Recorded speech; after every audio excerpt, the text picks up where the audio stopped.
آج ہم آپ کو لے کر چلیں گے سلطنت عثمانیہ کی ایک نہ ختم ہونے والی دلچسپ کہانی پر۔ آپ کے ذہن میں سوال آ رہا ہوگا کہ اورحان غازی کے 7 بیویوں کے بارے میں ایسا کیا راز چھپا ہے، اور کیا آپ جانتے ہیں کہ ان بیویوں میں سے کتنی عیسائی تھی اور ان شادیاں کیوں اور کس مقصد کے لیے کی گئیں؟ تو آج کی ویڈیو میں ہم یہ سب جانیں گے۔ نمبر 1، ہولوفیرا۔ ہولوفیرا جو کہ ایک باجنطینی شہزادی تھی، اورحان غازی کی پہلی بیوی تھی۔ ہولوفیرا کا والد باجنطینی یار حسین قلعے کا تیک پھول تھا۔ ان کی زندگی میں ایک انقلاب آیا جو عثمان غازی نے بلچک قلعہ فتح کیا اور ہولوفیرا کے والد کو شکست دی۔ تاریخ میں یہ واقعہ پیناری منصوبہ کے طور پر معروف ہے، جس کے تحت عثمان غازی کو قتل کرنے کی سازش کی گئی تھی۔ جب یہ منصوبہ ناکام ہوا تو ہولوفیرا کو نیلوفر خاتون کے نام سے اسلام قبول کر کے اورحان غازی سے شادی کرنی پڑی۔ اس شادی کے بعد نیلوفر خاتون نے اورحان غازی کے بیٹے مراد اول کو جنم دیا، جو عثمانی سلطنت کے دوسرے سلطان بنے۔ نیلوفر خاتون کی تاریخ اس لیے بھی اہم ہے کیونکہ وہ پہلی باجنطینی خاتون تھی جو عثمانی خاندان کا حصہ بنی۔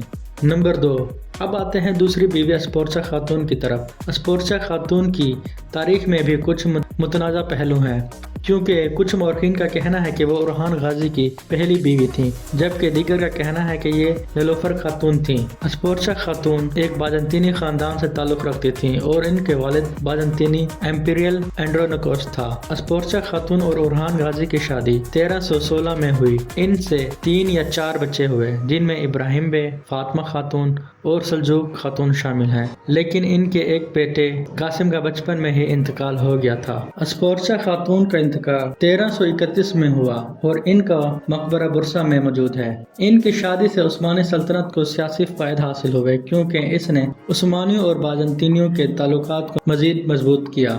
نمبر 3، تھیوڈورا خاتون، جو کہ ایک باجنطینی شہزادی تھیں اور اورحان غازی کی تیسری بیوی تھی۔ ان کی شادی 1322 میں ہوئی تھی اور یہ شادی بھی سیاسی فائدے کے لیے کی گئی تھی۔ تھیوڈورا کے والد جان سیکس تھے، جو باجنطینی سلطنت کے ایک اہم حکمران تھے۔ تھیوڈورا خاتون کی شادی میں ایک خاص بات یہ تھی کہ ان کا مذہب تبدیل نہیں ہوا۔ وہ عمر بھر عیسائی رہیں اور اپنی زندگی کے آخر تک اپنے عقیدے پر قائم رہیں۔ یہ بھی ایک وجہ تھی کہ عثمانی سلطنت اور باجنطینی سلطنت کے تعلقات مضبوط ہوئے اور تھیوڈورا کے ذریعے باجنطینیوں کو عثمانی سلطنت کی حمایت حاصل ہوئی۔ ان سے ایک بیٹا تھا جس کا نام خلیل بے تھا، لیکن سلطان مراد اول نے بعد میں اسے قتل کروا دیا تھا۔ اورحان بے کی دیگر بیویاں افندی خاتون، ملیک خاتون، فیالہ خاتون اور تھیوڈورا نمبر 2 سمیت دیگر کئی خاتون بھی اورحان غازی کی بیویاں رہیں، جن میں سے کچھ کے بارے میں تاریخ میں بہت کم لکھا گیا ہے۔ اب سوال یہ اٹھتا ہے کہ اورحان غازی کی اتنی شادیاں کیوں ہوئیں؟ کیا ان کے پس پردہ صرف سیاسی وجوہات تھیں؟ جی ہاں ناظرین اکرام، ان میں سے اکثر شادیاں سیاسی فائدے کے لیے کی گئیں تاکہ سلطنت عثمانیہ اپنے دشمنوں کے خلاف مضبوط ہو سکے اور تحفظ حاصل کر سکے۔ باجنطینی سلطنت سے جغرافیائی طور پر قریب ہونے کے باعث عثمانیوں کو ان شادیوں کا فائدہ ہوا۔ اورحان غازی کی شادیوں کا ایک مقصد سیاسی تعلقات اور اسٹریٹجک فائدے حاصل کرنا تھے۔